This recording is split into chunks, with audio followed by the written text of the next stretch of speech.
பெரியோர்களே, தாய்மார்களே அப்படின்னு பொதுவா திமுக மேடையில் ஆரம்பிப்பாங்க.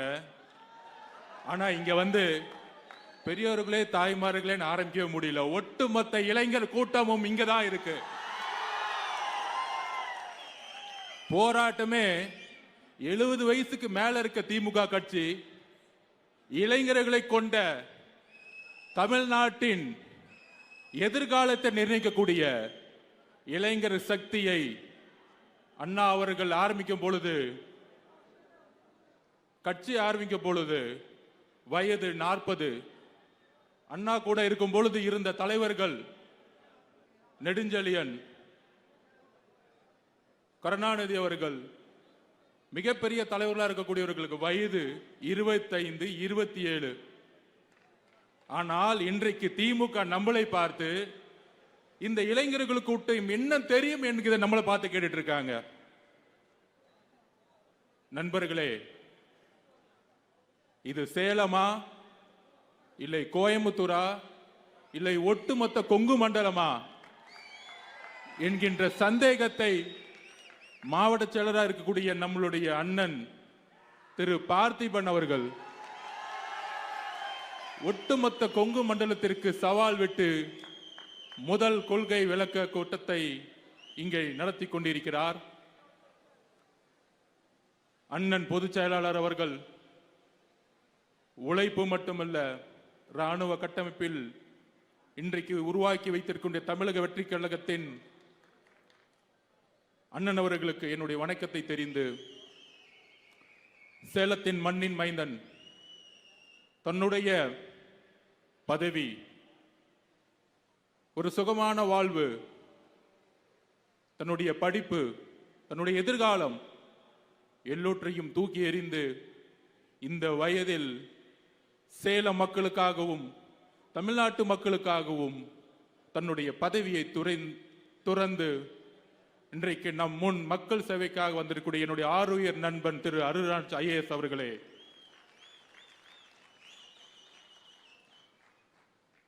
மாவட்ட நிர்வாகிகளே, மாநில நிர்வாகிகளே,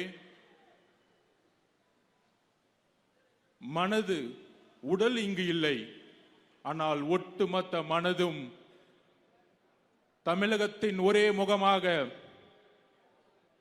தமிழகத்தின் மக்கள் விரும்பும் முதல்வர் வேட்பாளராக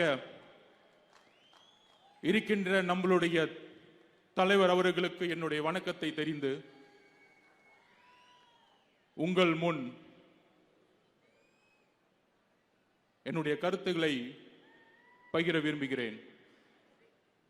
கொள்கை, அதாவது நம்ம IRS சொன்னாரு, IAS ஆபீசர்லாம் போட்டு இன்னைக்கு வந்து பிரஸ் கான்ஃபரன்ஸ் கொடுக்குறாங்க. அது ஏன்னா பேசி பேசி வளர்ந்த கட்சிக்கு இன்னைக்கு பேசுறதுக்கு ஆளே இல்லை. அதான் பிரச்சனை. திமுக பேசுறதுக்கு யாரா இருக்காங்களா பார்த்திருக்கீங்களா? டிவியில வந்து பத்திரிகையாளருங்கிற போர்வையில ஏதாவது ஒரு அமைச்சரோ ஒரு MLAவோ யாராவது ஒரு ஆள் வந்து என்னுடைய கொள்கை, என்னுடைய ஆட்சி, என்னுடைய முதல்வர், என்னுடைய துணை முதல்வர் எவ்வளவு சிறப்பா நிர்வாகம் பண்ணிட்டு இருக்காரு பாத்தீங்களா அப்படின்னு சொல்றதுக்கு யாரா வராங்களா? ஏன் வரல? நம்ம ராஜ்மோகன் அண்ணனை பார்த்து கடுமையான கேள்விகள். நம்ம ஏதோ 50 வருஷமா ஆளுங்கட்சி ஆகி, நம்ம ஏதோ நம்ம பொழுதைக்கு துணை முதலமைச்சர் கொடுத்து, நம்ம ஏதோ மெடிக்கல் காலேஜ் கட்டி ஏதோ ஊழல் பண்ணிட்டு இருக்க மாதிரி நம்மளை பார்த்து இவ்வளோ கேள்விகள் வந்துட்டு இருக்கு. ஆனால் திமுக பத்தி எந்த கேள்வி கேட்கவே மாட்டாங்க. ஏன்னா அவன் பத்திரிகையாளனே கிடையாது. எல்லாம் கட்டிங்க, டெய்லி கட்டிங் போயிட்டு இருக்கு. கமிஷனு, கட்டிங்கு, ஷேரு, இதுதான் மேட்ரு. மொத்தமே அவ்வளவுதான். திமுக அவ்வளவுதான். டெய்லி கட்டிங் அடிக்க தெரியணும், கமிஷன் அடிக்க தெரியணும், ஷேர் பண்ணணும், கட்டிங் அடிக்க தெரியணும். இதுக்கு பத்திரிகையாளர் டிவியில் உட்காந்து டிபேட் பண்ணிட்டு இருப்பாங்க. தோழர்களே, எப்படி இளைஞர் கூட்டம் அண்ணாவோடு ஒரு புதிய ஆட்சியை உருவாக்கியதோ அதெல்லாம் எப்பயுமே ஒரு டிபேட் பண்ணுவாங்க. திமுகவுக்கும் உங்களுக்கு என்ன வித்தியாசம்? இதோ வரேன், சொல்றேன் என்ன வித்தியாசம். அதுக்கு தான் பதில் கொடுக்கிறோம். 67 அண்ணா ஆட்சி அமைக்கும் பொழுது ஒரு கொள்கை ஆட்சியை உருவாக்கினார், ஒரு கொள்கை திமுகவை உருவாக்கினார். எம்ஜிஆர் அவர்கள் 1952 இருந்து திமுகவுடன் பயணம் செய்து கடுமையான போராட்டங்களிலும் பங்கெடுத்து அண்ணாவுடைய திடீர் மறைவிற்கு அப்புறம் தமிழகத்தில் ஏன் இந்தியாவில் மாநில கட்சியாக திமுக முதல் முறையாக ஒரு நேஷனல் பார்ட்டியை எதிர்த்து ஒரு ஆட்சி அமைச்சது அண்ணாவுடைய கொள்கையினாலும் தேர்தல் அரசியலாலும் மக்களுடைய செல்வாக்கினாலும் இளைஞர்களுடைய பட்டாளத்தினாலும். ஆனால் இயற்கை அவரை உயிரை வாங்கிய பிறகு எம்ஜிஆருடன் துணையுடன் திரு கலைஞர் கருணாநிதி முதலமைச்சர் ஆனார். அன்றைக்கு எம்ஜிஆருக்கு புரியல, தன்னுடைய நண்பன் முதலமைச்சர் ஆகணும்னு நினைச்சாரு, கொள்கைவாதி நினைச்சாரு. ஆனா 71 மிகப்பெரிய வெற்றி பெற்ற பிறகு 180 தொகுதிக்கு மேலும் வெற்றி பெற்ற பிறகு அப்பொழுதுதான் புரிந்தது எம்ஜிஆர் அவர்களுக்கு அண்ணா உருவாக்கிய கொள்கை திமுக இல்லை, இது கொள்ளை திமுக என்பதை எம்ஜிஆர் உணர்ந்தார். அந்த எம்ஜிஆருடைய ஒரே உணர்வில் எப்படி அன்றைக்கு தீய சக்தி என்று ஒரு குடும்பம் தமிழ்நாட்டை ஆண்டு கொண்டிருக்கிறது என்பதை உணர்ந்து எப்படி எம்ஜிஆர் அவர்கள் அண்ணா திமுகவை உருவாக்கினாரோ, இன்றைக்கு தமிழக வெற்றி கழகம் தலைவர் விஜய் அவர்கள் அதே உணர்வுடன் சமூக நீதி பேசி, பெரியாரிசம் பேசி, மார்க்சிசம் பேசி, எல்லாவற்றையும் பேசி பேசி பேசி பேசி எதிர்கட்சியாக இருக்கும் பொழுது ஒரு நிலைப்பாடு. ஆனால் எதிர்கட்சியாக இருந்து ஆளுங்கட்சியான ஆளுடன் கொள்ளை மட்டுமே ஒரே கொள்கையாக இருக்கக்கூடிய அமைச்சர்களையும் ஒரு குடும்பத்தையும் உருவாக்கியதுதான் கலைஞருடைய வெற்றி. கலைஞர் கூட ஒத்துக்கலாம் ஒரு விதத்துல, கொள்கையில சில இடத்துல பெரியாருடைய கொள்கையில ஒத்து போவாரு, ஊழல குடும்பம் முழுசும் பரப்பிடுவாரு. ஆனால் இன்றைக்கு இருக்கக்கூடிய முதல்வர் திமுக அவருக்கு என்ன வேறுபாடு? கொள்கையும் இல்ல, ஒன்லி கொள்ளை தான், ஒன்லி ஊழல் தான். அதனாலதான் அமைச்சர் பாத்தீங்கன்னா பேச வராது. யாராச்சும் திரு செந்தில் பாலாஜி அவர்கள் பெரிய பெரியாரிஸ்ட் ஒத்துக்க முடியுமா? இதுதான் திமுக, இதுதான் திமுக.